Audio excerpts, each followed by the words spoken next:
O risco de se tornar um fardo. Ah, meu querido, deixe-me contar-lhe sobre algo que aprendi com o passar dos anos. Sabe, quando chegamos a uma certa idade, começamos a pensar muito sobre nosso lugar no mundo e como afetamos as pessoas ao nosso redor, especialmente nossos filhos. É uma preocupação que carregamos no coração, esse medo de nos tornarmos um peso para aqueles que amamos. Lembro-me bem de quando me aposentei. No início parecia um sonho. Finalmente tinha tempo para fazer todas aquelas coisas que sempre adiei, mas logo percebi que meus dias ficavam cada vez mais vazios e comecei a me sentir um pouco perdido. Foi aí que decidi me mudar para mais perto dos meus filhos. Pensei, ora, assim posso vê-los com mais frequência e quem sabe até ajudar com os netinhos. No começo era uma maravilha. Eu via meus filhos quase todos os dias, brincava com os netos, participava dos almoços de família aos domingos, mas, aos poucos, comecei a notar algumas mudanças sutis. Minha filha, sempre tão alegre, parecia mais cansada. Meu filho, que adorava conversar, agora parecia sempre apressado. Um dia ouvi sem querer uma conversa entre eles. Falavam sobre como estava difícil equilibrar o trabalho, cuidar dos próprios filhos e ainda dar atenção a mim. Naquele momento, senti como se meu coração apertasse. Eu tinha me tornado exatamente o que mais temia, um fardo. Veja bem, não é que nossos filhos não nos amem. Eles amam e muito. Mas a vida moderna é tão corrida, tão cheia de compromissos. Eles têm seus empregos, muitas vezes ambos os cônjuges trabalham fora. Têm que levar as crianças para a escola, para as atividades extracurriculares, há contas para pagar, casa para cuidar e 1000 outras responsabilidades. E nós, com nossa presença constante, sem perceber, começamos a exigir cada vez mais atenção. Um dia pedimos ajuda para ir ao médico, no outro para resolver um problema com o banco. Logo nossos filhos se veem tendo que reorganizar suas agendas já lotadas para nos acomodar. O pior é que muitas vezes eles não expressam diretamente o quanto estão sobrecarregados. O amor e o respeito que sentem por nós os impedem de dizer não, ou de admitir que estão tendo dificuldades. E assim, um ressentimento silencioso começa a crescer.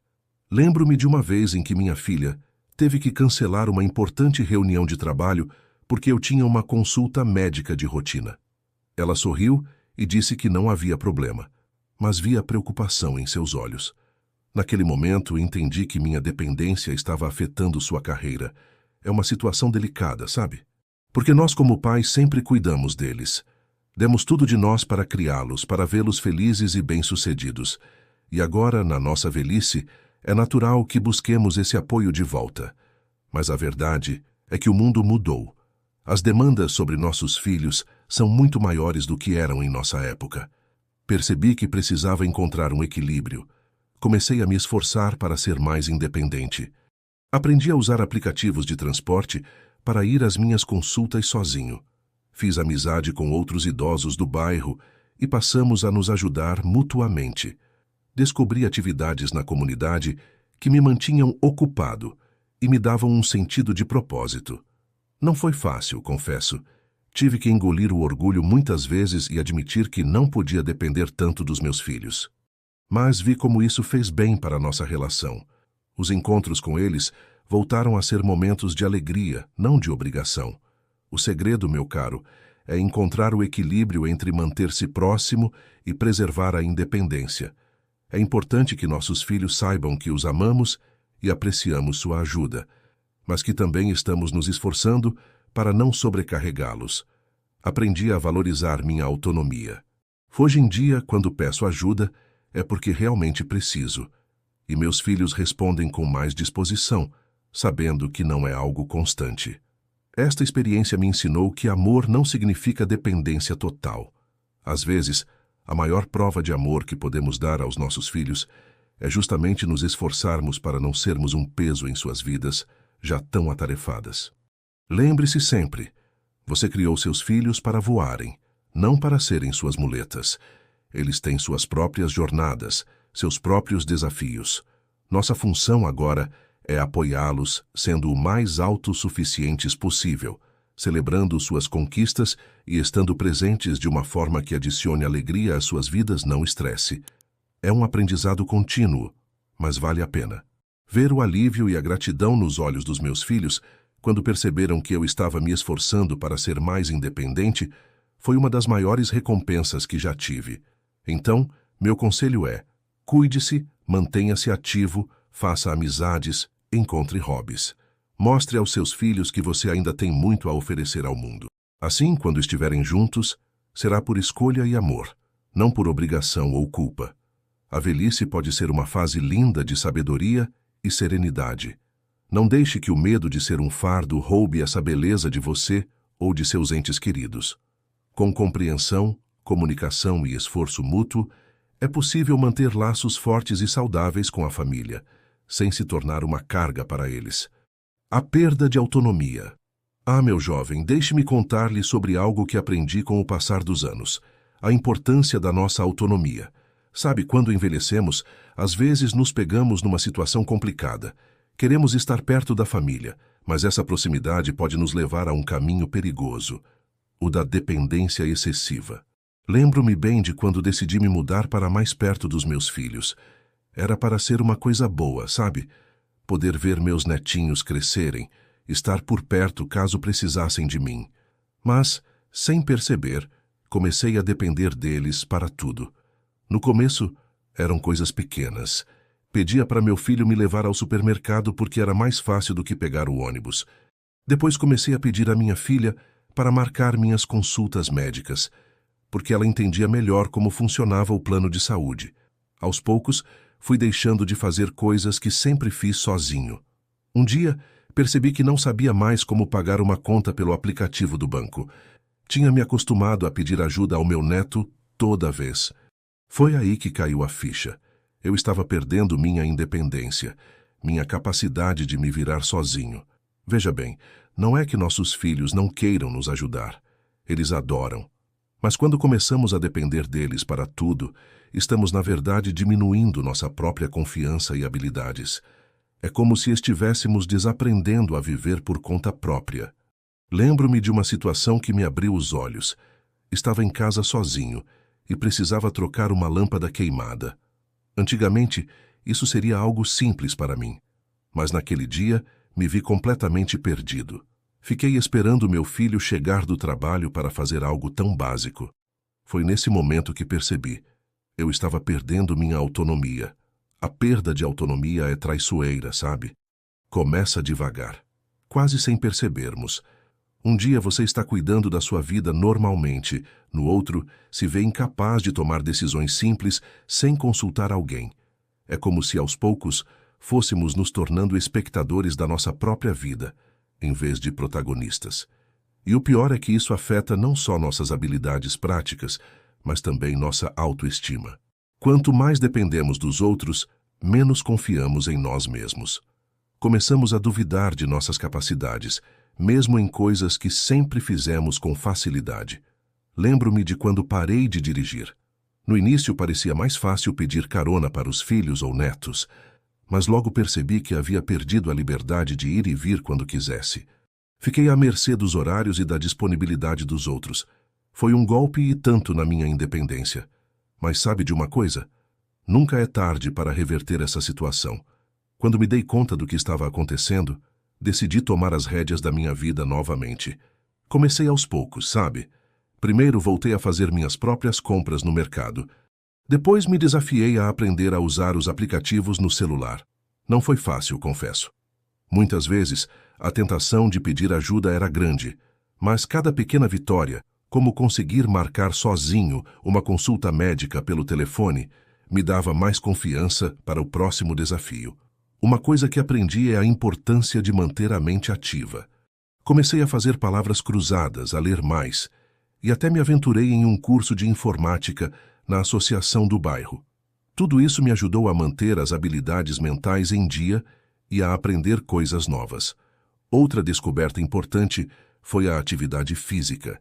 Comecei a fazer caminhadas diárias e uns exercícios leves em casa. Isso não só melhorou minha saúde, mas me deu mais disposição e confiança para realizar tarefas cotidianas. O segredo, meu caro, é encontrar um equilíbrio. Não há mal nenhum em pedir ajuda quando realmente precisamos. A questão é Não deixar que isso se torne um hábito, uma muleta, que nos impede de exercitar nossa própria capacidade. Uma estratégia que adotei foi estabelecer uma regra pessoal. Antes de pedir ajuda, eu tento resolver sozinho pelo menos 3 vezes. Isso me fez perceber que sou capaz de muito mais do que imaginava. E quando realmente preciso de ajuda, não me sinto mal em pedir, porque sei que fiz minha parte. Também aprendi a importância de manter meus próprios interesses e hobbies. Voltei a cuidar do meu pequeno jardim, algo que sempre amei fazer. Isso não só me dava um senso de propósito, mas também me mantinha ativo e independente. Uma coisa que fez muita diferença foi manter contato com amigos da minha idade. Formamos um grupo que se encontra regularmente para jogar dominó e conversar. Isso não só me dava uma vida social independente da família, mas também me permitia trocar experiências com pessoas que estavam passando por desafios semelhantes. É importante lembrar que manter a autonomia não significa recusar toda ajuda ou se isolar. É sobre encontrar um equilíbrio saudável entre independência e apoio familiar. É saber quando podemos fazer as coisas por nós mesmos e quando realmente precisamos de uma mãozinha. Outra lição valiosa foi aprender a adaptar-se. Se não conseguia mais fazer algo de uma maneira, buscava alternativas. Por exemplo, quando ficou difícil subir escadas em vez de depender sempre de alguém para buscar coisas no andar de cima, reorganizei a casa para ter tudo o que precisava no térreo. A tecnologia, embora às vezes assustadora, pode ser uma grande aliada na manutenção da autonomia. Aprendi a usar aplicativos de transporte, o que me devolveu muito da minha liberdade de locomoção. Também descobri como fazer compras online, o que foi uma mão na roda em dias que não me sentia disposto a sair. Uma das coisas mais gratificantes nessa jornada foi ver o orgulho nos olhos dos meus filhos quando perceberam meus esforços para me manter independente. Isso não só melhorou nossa relação, mas também me fez sentir mais valorizado e respeitado. Lembre-se sempre, envelhecer não significa perder a capacidade de viver de forma independente. Com esforço, adaptação e uma mente aberta, podemos manter nossa autonomia e dignidade, mesmo com o passar dos anos. A chave é nunca parar de aprender, de se desafiar e de acreditar em si mesmo. Cada pequeno ato de independência é uma vitória, uma afirmação da nossa capacidade de continuar sendo os autores da nossa própria história. Então, meu conselho é: cuide da sua autonomia como um tesouro precioso. Pratique-a todos os dias, mesmo nas pequenas coisas, porque no fim das contas é nossa capacidade de tomarmos nossas próprias decisões e cuidarmos de nós mesmos que nos mantém verdadeiramente vivos e realizados. Relações familiares desgastadas. Ah, meu querido, deixe-me contar-lhe sobre um assunto que toca o coração de muitos de nós, idosos: as relações familiares desgastadas. Sabe, quando decidimos viver mais perto dos nossos filhos e netos, imaginamos um cenário perfeito de harmonia e convivência feliz. Mas a realidade nem sempre é como sonhamos, não é mesmo? Lembro-me bem de quando me mudei para a casa ao lado da minha filha. No começo era uma alegria só: café da manhã juntos aos domingos, ajudar com os netos depois da escola, estar presente nos momentos importantes. Mas, com o tempo, comecei a notar algumas mudanças sutis no ar. Veja bem, não é que o amor diminua, longe disso. O problema é que a convivência constante pode trazer à tona diferenças que antes passavam despercebidas. É como aquele velho ditado: visita de médico, de 3 em 3 dias. Quando estamos sempre juntos, até os pequenos hábitos podem se tornar irritantes. Lembro-me de uma vez em que dei uma opinião sobre como minha filha estava educando meu neto. Na minha época, criávamos os filhos de um jeito diferente, sabe? Achei que estava apenas compartilhando minha experiência, mas a reação dela foi, bem, digamos que não foi das melhores. Percebi que tinha pisado em ovos sem querer. E não foi só isso. Com o tempo, notei que meu genro ficava cada vez mais calado durante os jantares em família. Depois descobri que ele se sentia desconfortável com meus comentários sobre política. Tínhamos visões bem diferentes sobre o assunto. Os atritos começaram pequenos, quase imperceptíveis. Um comentário aqui, um olhar de desaprovação ali, mas aos poucos foram se acumulando. É como uma goteira. Uma gota só não faz diferença, mas com o tempo pode criar uma poça e até mesmo danificar o piso. Um dia percebi que minha filha já não me convidava com tanta frequência para os eventos familiares. Ah, pai, pensei que o senhor não ia querer vir. É só um churrasquinho com os amigos, ela dizia. Mas no fundo, eu sabia que ela estava tentando evitar conflitos. É doloroso, sabe? Porque tudo o que queremos é estar perto, participar, ser parte ativa da vida dos nossos entes queridos. Mas às vezes, sem querer, acabamos sufocando essa relação com nossas expectativas e nossos modos antigos de pensar. Outra coisa que notei foi como as diferenças de opinião podem se tornar verdadeiras muralhas entre nós e nossos familiares. Lembro-me de uma discussão acalorada que tive com meu filho sobre a escolha de escola para meu neto. Eu defendia uma educação mais tradicional, como a que tive. Ele, por outro lado, queria uma escola com métodos mais modernos. O que deveria ter sido apenas uma conversa se transformou em um embate que deixou um clima pesado por semanas. E não são só as grandes questões que causam problemas. Às vezes, são as pequenas coisas do dia a dia. O volume da televisão, o horário das refeições, a forma de organizar a casa. Coisas que parecem bobas, mas que com o tempo podem se tornar pontos de atrito constante. Uma situação que me marcou foi quando percebi que meus netos começaram a evitar passar tempo comigo. Antes, adoravam ouvir minhas histórias, mas com o passar do tempo, notei que preferiam ficar em seus quartos com seus aparelhos eletrônicos. Senti-me ultrapassado, como se não tivesse mais nada de interessante para oferecer. O mais difícil nisso tudo é que o desgaste nas relações familiares muitas vezes acontece de forma silenciosa. Ninguém quer magoar ninguém. Então, vamos engolindo as frustrações, evitando confrontos. Mas isso vai criando um distanciamento emocional, mesmo que fisicamente estejamos próximos. Percebi que estava perdendo a conexão genuína com minha família. Os encontros, que antes eram momentos de alegria e compartilhamento, tornaram-se quase uma obrigação, cheios de conversas superficiais e sorrisos forçados. Mas sabe de uma coisa? Nunca é tarde para mudar o rumo dessa história. Quando me dei conta do que estava acontecendo, decidi que precisava fazer algo a respeito. O primeiro passo foi o mais difícil: admitir para mim mesmo que eu também tinha minha parcela de culpa nessa situação. Comecei a prestar mais atenção em como minhas palavras e ações afetavam meus familiares. Aprendi a ouvir mais e falar menos, a respeitar as diferenças de opinião, em vez de tentar sempre impor meu ponto de vista. Uma coisa que fez muita diferença foi aprender a pedir desculpas. Nós, da geração mais antiga, às vezes temos dificuldade em admitir nossos erros, mas vi como um simples "me desculpe, eu errei" podia desfazer nós que pareciam impossíveis de desatar.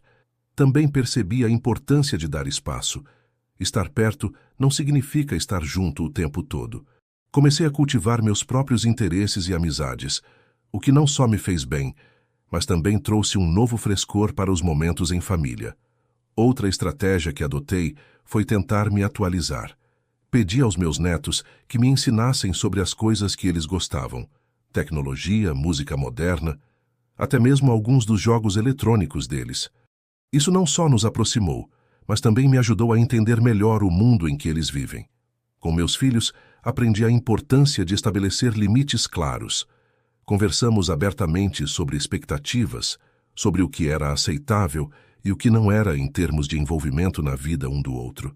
Isso ajudou muito a evitar mal-entendidos e ressentimentos. Uma das lições mais valiosas que aprendi foi a de não tomar as coisas como algo pessoal. Às vezes, o mau humor do meu filho não tinha nada a ver comigo, era apenas o estresse do trabalho. Entender isso me ajudou a ser mais paciente e compreensivo. Também descobri o valor de criar novas tradições familiares. Em vez de me apegar apenas às velhas formas de fazer as coisas, propus atividades que todos pudessem aproveitar juntos. Um clube de leitura familiar, noites de jogos de tabuleiro, até mesmo um projeto de jardinagem comunitária. Isso nos deu novos pontos de conexão e assuntos para conversar. Uma coisa que fez muita diferença foi aprender a valorizar as qualidades únicas de cada membro da família. Em vez de comparar ou criticar, passei a elogiar e incentivar os talentos individuais. Isso não só melhorou nossos relacionamentos, mas também aumentou a autoestima de todos. É importante lembrar que reconstruir relações desgastadas leva tempo e paciência. Não acontece da noite para o dia. Houve momentos de recaída, é claro, dias em que os velhos hábitos voltavam à tona. Mas o importante era não desistir, sempre voltar ao caminho do diálogo e da compreensão. Uma das coisas mais gratificantes nessa jornada foi ver como, aos poucos, o clima em nossa família começou a mudar. Os sorrisos tornaram-se mais genuínos, as conversas mais profundas. Voltamos a sentir prazer na companhia uns dos outros. Lembre-se sempre, o amor familiar é como uma planta preciosa. Precisa de cuidado constante, de nutrição e às vezes até de uma poda cuidadosa para continuar florescendo. Não podemos tomar esse amor por garantido, achando que ele sobreviverá a qualquer tempestade sem esforço da nossa parte. No fim das contas, percebi que o segredo para manter relações familiares saudáveis é o equilíbrio entre proximidade e respeito à individualidade. É sobre criar um espaço onde todos se sintam amados e valorizados, mas também livres para ser quem são. Então, meu conselho é: cultive suas relações familiares com o mesmo cuidado e dedicação que você daria a um jardim precioso. Regue-as com amor, paciência e compreensão. E lembre-se, às vezes, o melhor adubo é saber ouvir e se adaptar. Afinal, não há nada mais valioso neste mundo do que os laços que nos unem àqueles que amamos. Com esforço e boa vontade, é possível transformar até mesmo as relações mais desgastadas em fontes de alegria e apoio mútuo. Isolamento social inesperado.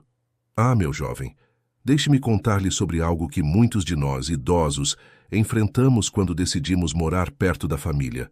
O isolamento social inesperado. Parece contraditório, não é? Afinal, nos mudamos para ficar mais próximos das pessoas que amamos. Mas a vida tem dessas ironias.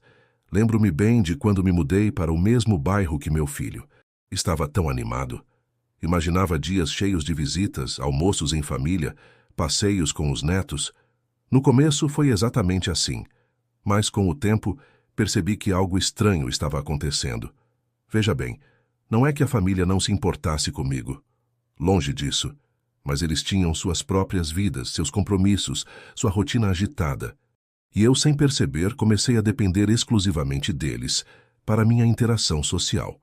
Um dia dei-me conta de que não falava com ninguém além da minha família há semanas. Meus velhos amigos, que moravam longe, foram ficando cada vez mais distantes. As ligações, que no início eram frequentes, foram se tornando raras. Afinal, o que eu tinha para contar? Meus dias eram todos iguais, girando em torno da rotina familiar. Lembro-me de uma situação que me abriu os olhos. Era aniversário do meu melhor amigo de infância e eu tinha esquecido completamente. Quando ele me ligou, fiquei envergonhado. Percebi que estava perdendo conexões valiosas, pessoas que fizeram parte da minha história. O pior é que esse isolamento acontece de forma tão gradual que mal percebemos. É como uma névoa que vai se adensando aos poucos, até que um dia nos vemos completamente envoltos por ela, sem saber como sair. Comecei a notar que meu mundo estava ficando cada vez menor. Meus assuntos se limitavam ao que acontecia na família. Não tinha mais histórias próprias para contar, experiências novas para compartilhar. Era como se minha vida tivesse parado, enquanto a de todos ao meu redor continuava em movimento. Uma coisa que me fez refletir muito foi quando minha neta me perguntou sobre meus amigos. "Vovô, você não tem amigos da sua idade?" Ela disse com a inocência de uma criança. Aquela pergunta simples foi como um tapa de realidade. Eu tinha me isolado tanto que até uma criança percebia. O isolamento social não afeta apenas nossas relações, sabe? Ele mexe com nossa saúde mental e física também. Comecei a me sentir mais cansado, menos motivado. As pequenas tarefas do dia a dia pareciam enormes montanhas a serem escaladas. Percebi que estava perdendo minha identidade. Antes eu era João, o professor aposentado, o entusiasta de xadrez, o contador de histórias. Agora era apenas o avô, o pai que morava ali perto. Todos os outros aspectos da minha personalidade pareciam ter se dissolvido na rotina familiar. Mas sabe de uma coisa? A vida sempre nos dá uma chance de mudar o jogo. Quando me dei conta do que estava acontecendo, decidi que era hora de agir. O primeiro passo foi o mais difícil: admitir para mim mesmo que precisava de uma vida social além da família. Comecei aos poucos. Primeiro, retomei o contato com velhos amigos, ligações, mensagens, até mesmo cartas. Sim, ainda escrevo cartas. Foi como regar plantas há muito secas. Aos poucos, essas amizades começaram a florescer novamente. Depois, desafiei-me a fazer novas conexões. Inscrevi-me em um curso de pintura na associação do bairro. No início, estava nervoso. Fazia tanto tempo que não conversava com estranhos. Mas logo percebi que havia muitas pessoas na minha situação, ansiosas por fazer novas amizades. Uma descoberta incrível foi o centro comunitário local. Eles tinham atividades para todas as idades, incluindo um grupo de caminhada para idosos. Juntar-me a esse grupo não só melhorou minha saúde física, mas também me deu um círculo social totalmente novo. Aprendi a importância de manter interesses próprios. Retomei meu antigo hobby de colecionar selos, algo que tinha abandonado há anos. Isso não só me deu um assunto para conversar além da família, mas também me conectou com outros colecionadores ao redor do mundo através de fóruns online. A tecnologia, que antes eu via com certa desconfiança, tornou-se uma grande aliada. Aprendi a usar redes sociais e aplicativos de mensagens. De repente podia conversar com amigos distantes como se estivessem na sala ao lado. Até mesmo fiz novas amizades online, com pessoas que compartilhavam meus interesses. Uma estratégia que adotei foi estabelecer uma rotina social. Toda terça-feira, por exemplo, era dia de encontrar os amigos no parque para jogar dominó. Aos sábados, participava de um clube de leitura na biblioteca local. Ter esses compromissos me dava algo para esperar ansiosamente durante a semana. Também aprendi a valorizar a qualidade das interações, não apenas a quantidade. Em vez de me preocupar em ter muitos amigos, focava em nutrir relações significativas. Uma boa conversa com um amigo verdadeiro valia mais do que dezenas de interações superficiais. Uma coisa que fez muita diferença foi me envolver em trabalho voluntário. Comecei a dar aulas de reforço para crianças carentes no centro comunitário. Isso não só ampliou meu círculo social, mas também me deu um senso renovado de propósito e utilidade. Percebi que era importante comunicar à minha família sobre essa minha nova jornada. No início, eles ficaram um pouco confusos, achavam que eu estava feliz apenas com a companhia deles. Mas logo entenderam que ter uma vida social ativa me tornava uma pessoa mais feliz e interessante, o que beneficiava a todos. Uma lição valiosa que aprendi foi a importância de sair da zona de conforto. Participei de um grupo de teatro amador, algo que jamais imaginei fazer. Foi assustador no começo, mas incrivelmente gratificante. Descobri que ainda era capaz de aprender coisas novas e fazer novas amizades, não importa a idade. É importante lembrar que combater o isolamento social é um processo contínuo. Há dias bons e dias ruins. Às vezes, a tentação de ficar em casa, dependendo apenas da família, é grande. Mas cada vez que me esforçava para manter minhas conexões sociais, sentia-me mais vivo e realizado. Uma das coisas mais gratificantes nessa jornada foi ver como minha relação com a família melhorou. Agora, quando nos encontrávamos, eu tinha novidades para contar, experiências para compartilhar. Nosso tempo juntos se tornou mais rico e interessante. Lembre-se sempre, ter uma família amorosa é uma bênção, mas não deve ser nossa única fonte de interação social. Manter amizades e conexões fora do círculo familiar nos mantém mentalmente ativos, emocionalmente equilibrados e genuinamente felizes. Então, meu conselho é: não deixe que a proximidade familiar se torne uma prisão social. Cultive amizades, mantenha-se ativo na comunidade, busque novos interesses. Porque no fim das contas, quanto mais rica e diversificada for nossa vida social, mais temos a oferecer àqueles que amamos. Afinal, a vida é como uma grande teia de relações. Quanto mais fios tecemos, mais forte e bela ela se torna. E não há idade para começar a tecer novos fios, acredite. Bem, meus queridos, chegamos ao fim da nossa conversa sobre os desafios de envelhecer perto da família. Espero que essas histórias e reflexões tenham tocado seus corações e oferecido algumas ideias para lidar com situações semelhantes em suas próprias vidas. Lembrem-se sempre, envelhecer é uma arte, e como toda arte, requer prática, paciência e, às vezes, um pouco de criatividade.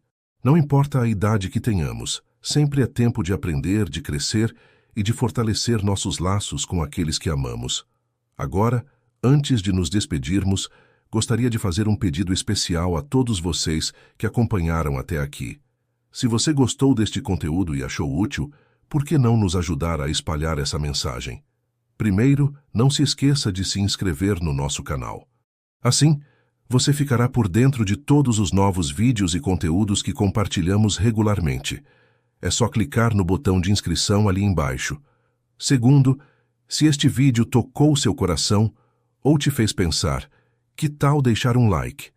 Esse pequeno gesto nos ajuda muito a alcançar mais pessoas que também podem se beneficiar dessas reflexões. E por último, mas não menos importante, adoraríamos saber o que você achou. Deixe um comentário contando sua opinião, suas experiências ou até mesmo sugestões para futuros temas. Sua participação é muito valiosa para nós e enriquece nossa comunidade. Lembre-se, cada like, cada inscrição, cada comentário nos ajuda a crescer e a levar essas mensagens importantes para mais pessoas. Juntos podemos criar uma comunidade mais consciente e preparada para os desafios e alegrias da terceira idade. Muito obrigado por estar conosco até aqui. Cuide-se, cuide dos seus e nunca se esqueça. A idade é apenas um número. O que importa é como você vive cada dia. Até o próximo vídeo.